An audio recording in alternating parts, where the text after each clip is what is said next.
ملا ٹائمز میں خوش آمدید۔ دنیا کے سپر پاور دیش امریکہ کو آج جھکنا پڑا حماس کے سامنے۔ حماس کو لگاتار امریکہ نے دہشت گرد تنظیم قرار دیا۔ حماس سے ڈائریکٹ بات کرنے سے امریکہ نے ہمیشہ گریز کیا، لیکن حماس کے سامنے امریکہ کو جھکنا پڑا۔ امریکہ کو اپنی پالیسی چینج کرنی پڑی۔ امریکہ کی یہ پالیسی ہے کہ امریکہ جس آرگنائزیشن کو، جس تنظیم کو دہشت گرد قرار دیتا ہے، اس سے امریکہ ڈائریکٹ بات چیت نہیں کرتا، بلکہ ضرورت کرنے پر بیک ڈور سے یا کچھ ممالک کی مدد سے، کچھ تنظیموں کے سپورٹ سے امریکہ ان سے بات چیت کرتا ہے۔ ڈائریکٹ امریکہ اس تنظیم سے بات چیت کبھی نہیں کرتا، یا اس ملک سے امریکہ بات چیت نہیں کرتا جس کو امریکہ دہشت گرد قرار دیتا ہے۔ لیکن حماس نے امریکہ کو مجبور کر دیا اپنی پالیسی بدلنے پر، اور امریکہ کو براہ راست ڈائریکٹ حماس کے رہنماؤں سے بات چیت کرنی پڑی ہے۔ حماس کی طرف سے لگاتار شرطیں رکھی جا رہی ہے کہ جب تک غزہ پٹی سے اسرائیلی آرمی باہر نہیں نکلے گی، اس وقت تک جنگ بندی کا دوسرا مرحلہ شروع نہیں ہوگا۔ اس وقت تک بقیہ اسرائیلی ہوسٹیج کو ریلیز نہیں کیا جائے گا، نہ اسرائیلی ہوسٹیج کی لاشوں کو اسرائیل کے حوالے کیا جائے گا۔ امریکہ کی طرف سے، امریکہ کے نئے صدر ٹرمپ کی طرف سے، اسرائیل کی طرف سے، اسرائیل کے وزیر اعظم بنیامین نتن یاہو کی طرف سے لگاتار حماس کو دھمکی دی جا رہی ہے، اور کہا جا رہا ہے کہ حماس بقیہ قیدیوں کو ریلیز کر دے، ورنہ حماس کا نام و نشان مٹا دیا جائے گا، حماس کا کوئی بھی رکن زندہ نہیں بچے گا۔ اسرائیل نے یہاں تک لالچ دی کہ اگلے 6 ہفتے کے لیے عارضی جنگ بندی کی جائے گی، رمضان میں غزہ پٹی پر حملہ نہیں کیا جائے گا، اس کے بدلے میں حماس بقیہ تمام اسرائیلی ہوسٹیج کو ریلیز کر دے۔ لیکن حماس نے یہی کہا کہ اب مزید کسی اسرائیلی ہوسٹیج کو ریلیز نہیں کیا جائے گا جب تک جنگ بندی کا دوسرا مرحلہ شروع نہیں ہو جائے گا۔ اور جنگ بندی کے دوسرے مرحلہ میں جو بات رکھی گئی تھی، جو شرط عائد کی گئی تھی،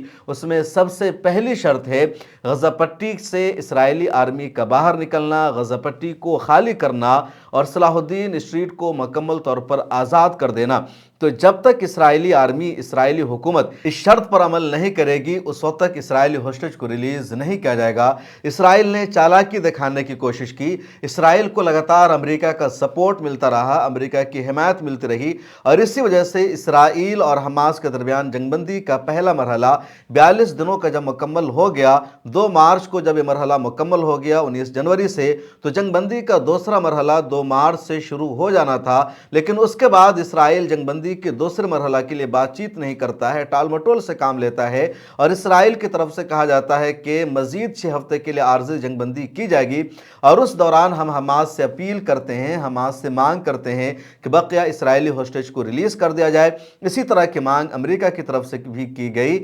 ٹرمپ کے صدر بننے کے بعد بنیامین نتن یاہو نے فوراً امریکہ کا دورہ کیا، وائٹ ہاؤس میں میٹنگ ہوئی، اور وہاں بھی ٹرمپ نے اسی بات کی یقین دہانی کرائی اسرائیل کو کہ اگلے مرحلہ میں تمام اسرائیلی ہوسٹیج کو ریلیز کرنے کا ہم دباؤ بنائیں گے، حماس کو مجبور ہونا پڑے گا، تمام ہوسٹیج کو ریلیز کرنے پر یہ عارضی جنگ بندی ہوگی، اور اسرائیل کا جو اصل ایجنڈا ہے حماس کو ختم کرنا، حماس کا نام و نشان مٹانا، اور غزہ پٹی کو فلسطینیوں سے خالی کرنا، پھر اس ایجنڈا پر اسرائیل عمل کرنا شروع کر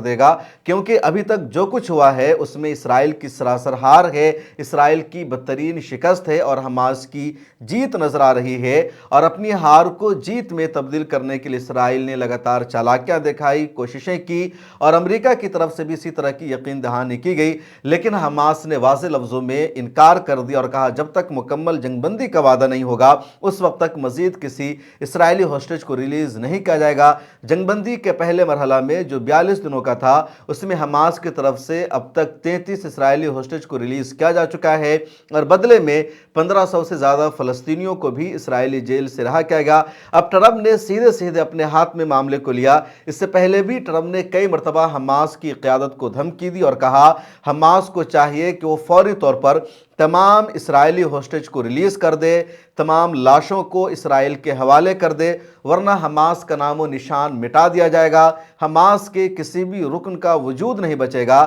اس کے علاوہ ٹرمپ نے تمام فلسطینیوں کو دھمکی دی کہ وہ غزہ پٹی کو خالی کر دے، غزہ پٹی میں ان کا رہنا برداشت نہیں کیا جائے گا۔ لیکن حماس کی قیادت نے ٹرمپ کی دھمکیوں کو سیریس نہیں لیا، سیدھے نظر انداز کر دیا۔ ٹرمپ نے پہلے دھمکی دی تھی اور دسمبر کے مہینے میں دھمکی دی تھی کہ ہمارے حلف لینے لینے سے پہلے ہی حماس کو چاہیے کہ وہ تمام اسرائیلی ہوسٹیج کو ریلیز کر دے، ورنہ حماس کا نام و نشان مٹا دیا جائے گا۔ ٹرمپ صدر بن جاتے ہیں، عہدہ کا حلف بھی انہوں نے لے لیا، لیکن حماس کی شرطیں لگاتار برقرار رہی۔ اس کے بعد امریکہ کی حمایت کی بنیاد پر بنیامین نتنیاہو نے اس طرح کی شرطیں عائد کی، اسرائیل نے شرطیں عائد کی، لیکن اس کو بھی حماس نے نظر انداز کیا اور کہا ہماری شرط یہ ہے کہ مکمل جنگ بندی کا وعدہ ہو اور غزہ پٹی کی سرزمین سے اسرائیلی آرمی نکل جائے، اس کو خالی کر دے، تبھی بقیہ ہوسٹیج کو ریلیز کیا جائے گا۔ اب ٹرمپ نے مجبور ہو کر ڈائریکٹ حماس کی قیادت سے بات چیت کی۔ ٹرمپ نے یا کہہ لیجیے امریکہ نے اپنے ایلچی کو بھیجا، قطر میں میٹنگ ہوئی، ادھر حماس کی طرف سے کچھ نمائندے تھے اور دونوں کے درمیان بات چیت ہوئی، اور اس بات چیت میں بھی حماس کی طرف سے یہی شرط رکھی گئی کہ جب تک اسرائیلی آرمی غزہ پٹی کو خالی نہیں کر دیتی ہے اور غزہ پٹی پر حملہ نہ ہونے کی یقین دہانی نہیں کرائی جاتی ہے آئندہ سالوں میں، آئندہ دنوں میں، اس وقت تک مزید کسی اسرائیلی ہوسٹیج کو ریلیز نہیں کیا جائے گا۔ مذاکرات کے دوران بھی امریکہ کی طرف سے لگاتار یہی دباؤ بنایا گیا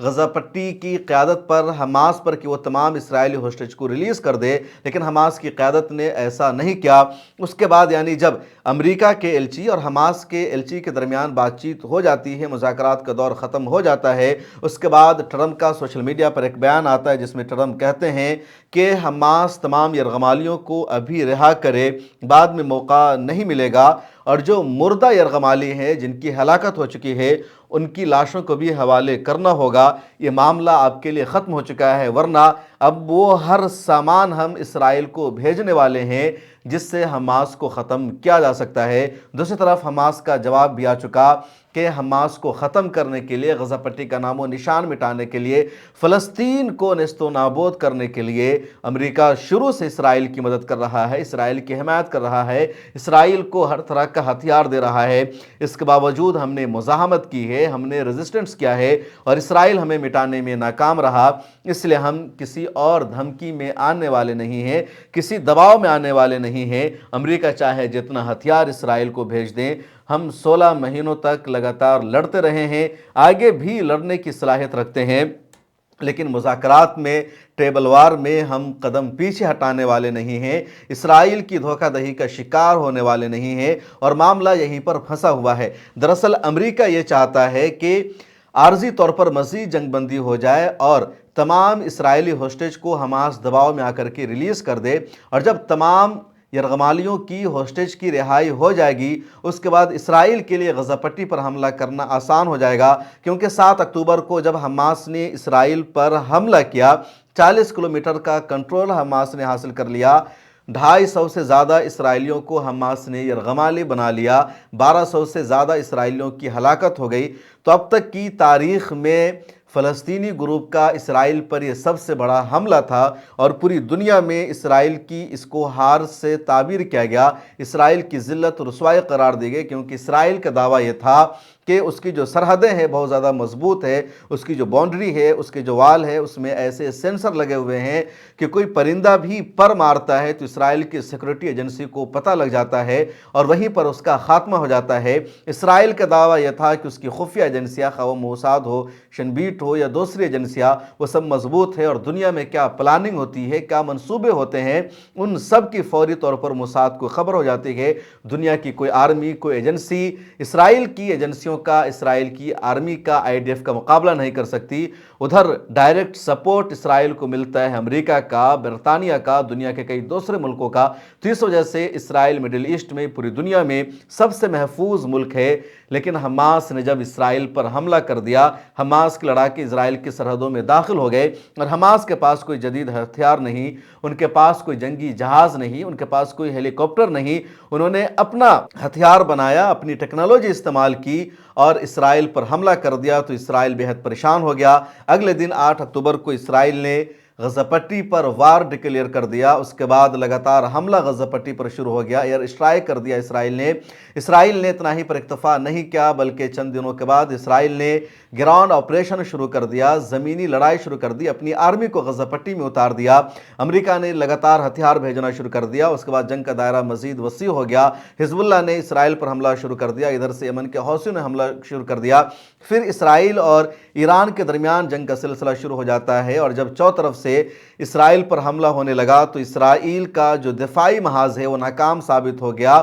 پھر امریکہ اور ہر طرح کی مدد کرنا چاہتا ہے، اپنے تمام جنگی جہازوں کو بھیجتا ہے، دفاعی نظام کو بھیجتا ہے، امریکہ اپنے تھاڈ سسٹم کو بھیجتا ہے، اور ہر محاذ پر ہر میدان میں اسرائیل ناکام ہوتا رہا۔ اسرائیل کا ایجنڈا تھا، اسرائیل کا ہدف تھا، اور وہ 3 ہدف تھا غزہ پٹی پر حملہ کرنے کا۔ پہلا ہدف تھا حماس کی قیادت کو مکمل طور پر ختم کر دینا، دوسرا ہدف تھا تمام یرغمالیوں کو زندہ آزاد کرانا، اور تیسرا ہدف تھا غزہ پٹی کو فلسطینیوں سے خالی کرا دینا اور اس کو بھی اسرائیل کا حصہ بنا دینا۔ اور اسی وجہ سے پورے غزہ پٹی پر حملہ کیا، چپے چپے پر فائرنگ کی، ایئر اسٹرائک کی گئی۔ غزہ پٹی کا 90% حصہ تباہ ہو چکا ہے، قبرستان میں تبدیل ہو چکا ہے، رہنے کے لائق ایک بھی مکان غزہ پٹی میں نہیں بنا ہے۔ ان دنوں لگاتار گفتگو ہو رہی ہے، بحث ہو رہی ہے کہ کیسے غزہ پٹی کی تعمیر نو ہوگی، کیسے غزہ پٹی کو دوبارہ بسایا جائے گا۔ ابھی مصر میں ہی عرب سربراہی اجلاس ہوا اور اس میں طے پایا گیا کہ 5 سال کا وقت لگے گا کم از کم غزہ پٹی کی تعمیر نو کے لیے،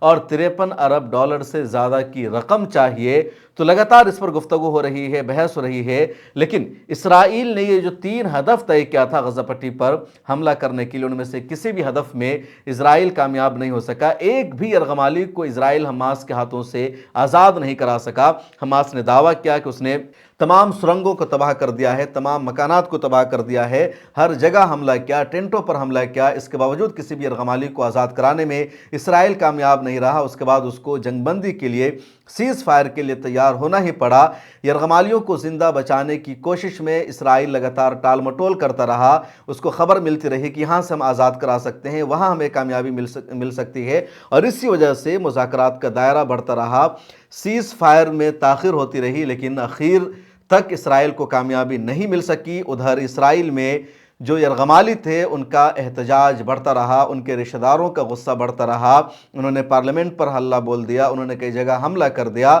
کئی جگہ انہوں نے پوری دنیا سے یرغمالیوں کے رشتہ داروں نے اپیل کی کہ اسرائیلی حکومت پر دباؤ بنائے حماس سے بات چیت کرنے کے لیے، تاکہ وہ ہمارے یرغمالیوں کو، ہمارے رشتہ داروں کو آزاد کر دیں، اور آخرکار اسرائیلی سرکار کو جھکنا پڑا۔ لیکن اس کے دوران بھی اسرائیل نے یہ پلاننگ بنا لی، یہ اپنے اعتبار سے ایک اسکیم طے کر لی کہ پہلے مرحلے میں ہم جنگ بندی کے لیے تیار ہو جاتے ہیں اور ہم ہوشیاری دکھائیں گے، اپنے ہوسٹیج کو آزاد کرا لیں گے۔ اس کے بعد جب ہمارے ہوسٹیج آزاد ہو جائیں گے، پھر جب ہمارے ہوسٹیج حماس کے پاس نہیں رہیں گے، غزہ پٹی میں موجود نہیں رہیں گے، تب غزہ پٹی کے چپے چپے پر حملہ کرنا، مکمل طور پر وہاں ایئر اسٹرائک کر دینا ہمارے لیے آسان ہو جائے گا، اور ہم جو کچھ 16 مہینے میں حاصل نہیں کر سکے اس کے بعد حاصل کر لیں گے۔ لیکن حماس نے مذاکرات کے دوران بھی چالاکی دکھائی، ہوشیاری سے کام لیا، اور حماس نے بیک وقت تمام یرغمالیوں کو آزاد کرنے کا وعدہ نہیں کیا، بلکہ حماس نے کہا کہ اگر 3 فیز میں جنگ بندی ہوگی تو 3 فیز میں یرغمالیوں کی رہائی بھی ہوگی،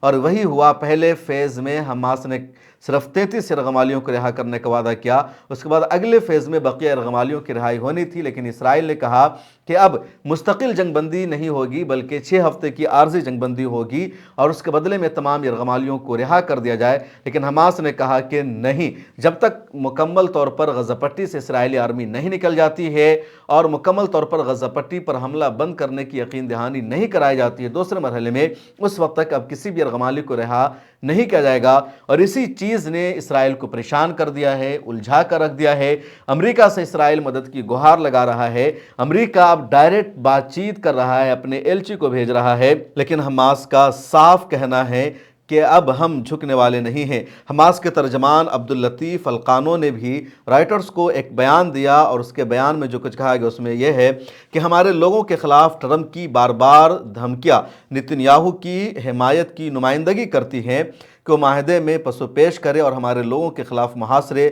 اور بھوک کو مزید سخت کریں۔ حماس کے ترجمان نے یہ بھی کہا کہ باقی مادہ اسرائیلی قیدیوں کی رہائی کا بہترین طریقہ یہی ہے کہ دوسرے مرحلے میں ہم داخل ہو جائیں اور اسرائیل کو ثالثی کرنے والے ممالک کی سرپرستی میں طے پانے والے معاہدہ پر عمل کرنے کے لیے مجبور کیا جائے۔ تو یہ حماس کا واضح بیان ہے، اور جو سب سے اہم ہے وہ یہ کہ وائٹ ہاؤس کو، امریکہ کو مجبور ہونا پڑا حماس کے ساتھ ڈائریکٹ بات چیت کرنے پر، ڈائریکٹ گفتگو کرنے پر۔ ادھر وائٹ ہاؤس سے بھی ایک بیان سامنے آیا جس میں کہا گیا کہ وائٹ ہاؤس نے گفتگو کے بارے میں ایک سوال پر کہا کہ ہوسٹیج کے امریکی ایلچی ایڈم بوہلر کو حماس کے ساتھ براہ راست بات چیت کرنے کا، ڈائیلاگ کرنے کا مکمل اختیار حاصل ہے، اور دونوں کے درمیان کئی دور میں بات چیت ہوئی ہے اور آگے بھی یہ بات چیت جاری رہے گی۔ لیکن بات چیت کے بعد ٹرمپ کی دھمکی آ جاتی ہے، حماس کا بیان بھی آ جاتا ہے۔ اب دیکھنا یہ ہے کہ سلسلہ آگے کیسے بڑھے گا۔ 2 مارچ کو ہی جنگ بندی کا دوسرا فیز پورا ہو چکا ہے، لیکن دوسرے فیز پر ابھی مکمل طور پر عمل شروع نہیں ہوا ہے۔ اسرائیل نے غزہ پٹی پر ابھی تک باضابطہ حملہ دوبارہ نہیں کیا ہے، اکا دکا حملے کے واقعات سامنے آئے ہیں، حماس کی طرف سے بھی باضابطہ جواب دیا گیا ہے۔ اب دیکھنا یہ ہے کہ سلسلہ آگے کیسے بڑھتا ہے۔ فی الحال اتنا ہی۔ آپ کی کیا رائے ہے کمنٹ سیکشن میں ضرور لکھیں۔